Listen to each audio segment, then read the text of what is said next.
Ya pemirsa, pemerintah melanjutkan pelaksanaan program makan bergizi gratis atau MBG pada awal. Pemirsa, Presiden Prabowo Subianto merasa heran atas kritik negatif terhadap program makan bergizi gratis. Prabowo memastikan anggaran makan bergizi gratis berasal dari hasil efisiensi anggaran. Dari program MBG tersebut, Presiden menyebut 1 juta lapangan pekerjaan tercipta. Insentif 6 juta rupiah per hari untuk dapur makan bergizi gratis belakangan menjadi perbincangan publik. Saya yakin bahwa tujuan kita benar dan baik. Selama berbulan-bulan, kita berbicara tentang program makan bergizi gratis. Ratusan ribu komentar, ribuan cuitan, puluhan analisis politik. Tapi ada yang hilang dalam semua kebisingan itu. Manusianya. Tidak ada yang bertanya siapa yang benar-benar terpengaruh, siapa yang hidupnya berubah karena program ini. Ini bukan film tentang pro atau kontra, ini tentang mata rantai yang bekerja saat kita sibuk berdebat.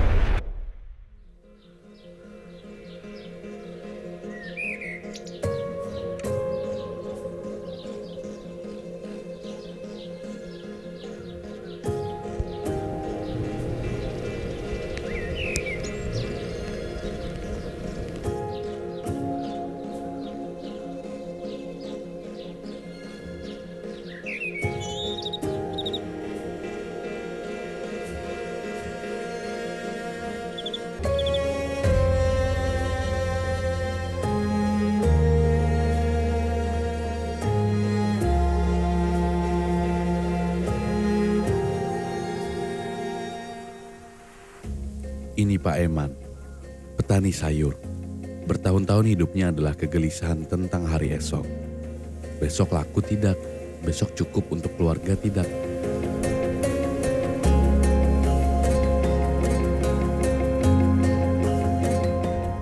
Bangun pagi tidak tahu apakah usahanya akan dihargai atau dibuang. Pernah panennya bagus, tapi tidak ada pembeli. Sayurannya busuk begitu saja.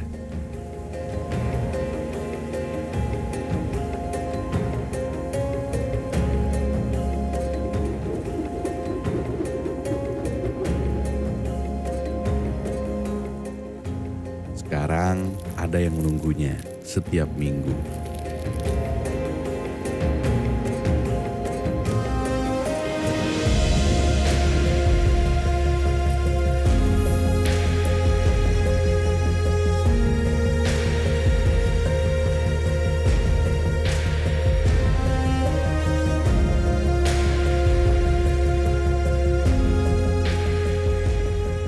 Dia tahu ada yang menunggu hasil kerjanya. Keluarganya aman, tak lagi khawatir di hari esok. Bukan soal jadi kaya dengan harta melimpah, tapi soal tenang. Tidak lagi resah pada hari esok.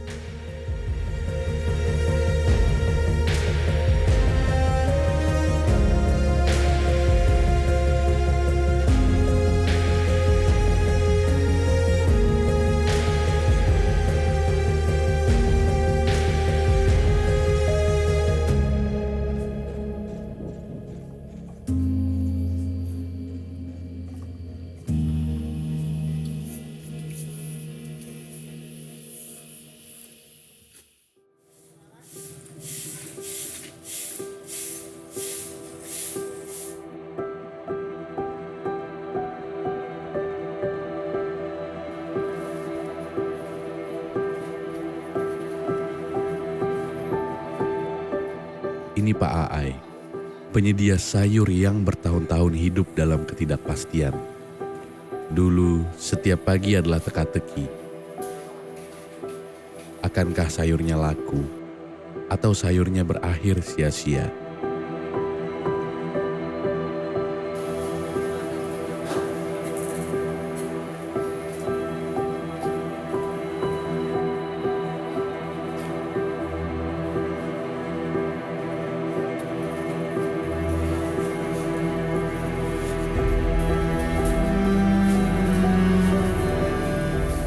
Namun kini, kegelisahan itu telah hilang.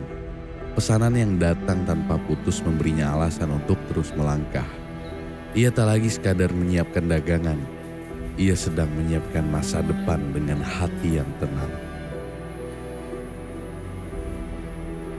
Tiap hari, mobil-mobil ini membawa lebih dari sekedar sayuran. Mereka membawa harapan, membawa kepastian, membawa martabat.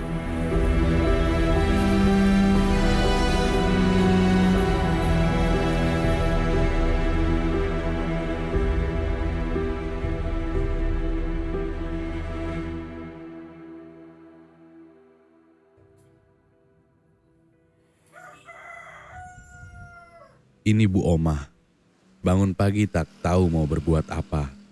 Hari demi hari berlalu tanpa arti. Bertanya pada diri, apakah masih ada yang mau menerima saya bekerja dengan umur yang tidak muda lagi?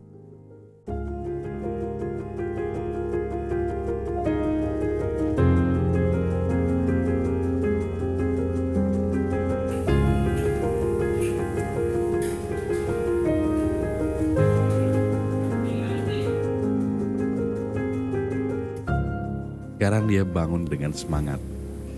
Ada tempat yang menunggu. Dia merasa diakui. Hidupnya kini punya arti. Dapur ini bukan hanya tempat memasak. Ini rumah kedua. Bagi yang terlalu tua, bagi yang terlalu lelah, bagi yang tidak punya ijazah, bagi yang kehilangan harapan. Dapur ini tempat mereka diterima.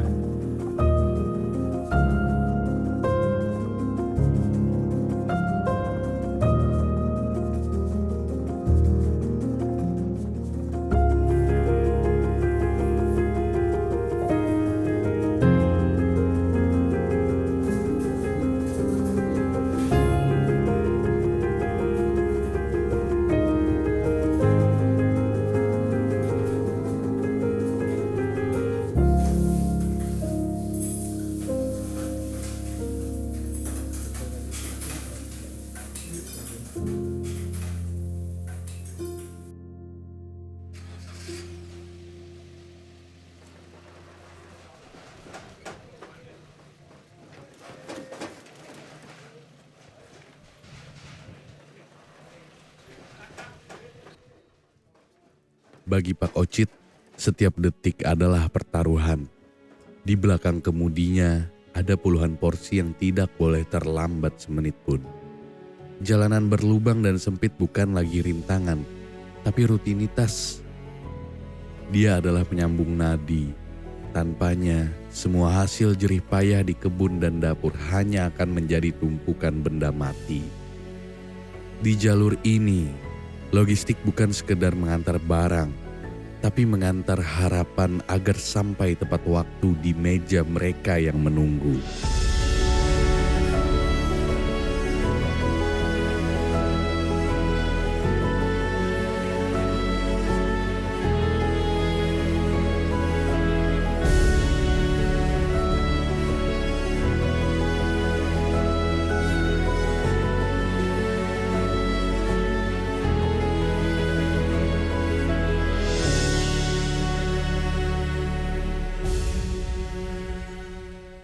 Bismillahirrahmanirrahim.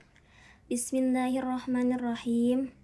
Man, ari saha jalma asbaha eta isuk-isuk jalma. Man, ari saha jalma asbaha eta isuk-isuk jalma. Layan wi teu niat jalma adzulma kana zalim. Layan wi eta teu niat jalma adzulma kana zalim. Ala ahadin kahiji jalma gufiro maka dihampura.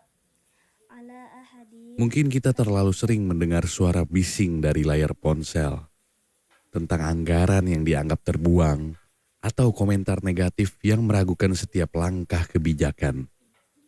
Tapi suara itu tidak pernah terdengar sampai ke dapur ini. Di sela waktu menuntut ilmu, para santriwati ini sedang merajut kemandirian. Dan di sudut dapur ini, seorang ibu yang berjuang merawat anaknya yang istimewa, menemukan kembali harapan di setiap cetakan puding yang ia buat. Ini adalah tentang mereka yang tidak memiliki penghasilan lain, selain dari setiap puding yang mereka buat dengan penuh doa. Saat dunia luar sibuk berdebat, Mata rantai ini terus bergerak diam-diam, menghidupkan harapan di tempat-tempat yang tak pernah muncul dalam perdebatan kita.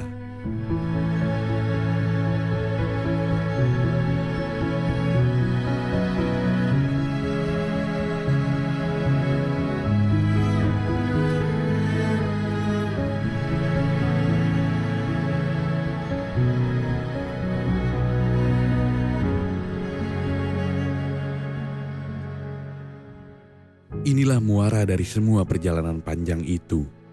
Di ujung perjalanan, kotak-kotak makan itu akhirnya tiba. Ia mendarat di atas meja kayu di hadapan anak-anak yang riang. Ia sampai ke tangan seorang ibu yang tengah menanti buah hati, memberikan kekuatan bagi nyawa yang sedang tumbuh. Mungkin mereka tidak tahu siapa Pak Eman, Pak Aai, Ibu Omah, Pak Ocit atau para santriwati dan ibu 4 anak berkebutuhan khusus di pelosok sana. Mereka hanya tahu hari ini perut mereka kenyang dan ada harapan baru yang mengalir ke dalam tubuh. Inilah alasan mengapa segala jerih payah petani, pekerja dapur, hingga driver di jalanan berliku menemukan artinya. Kehidupan yang tidak pernah bertemu kini saling menghidupi dalam satu mata rantai yang bekerja diam-diam.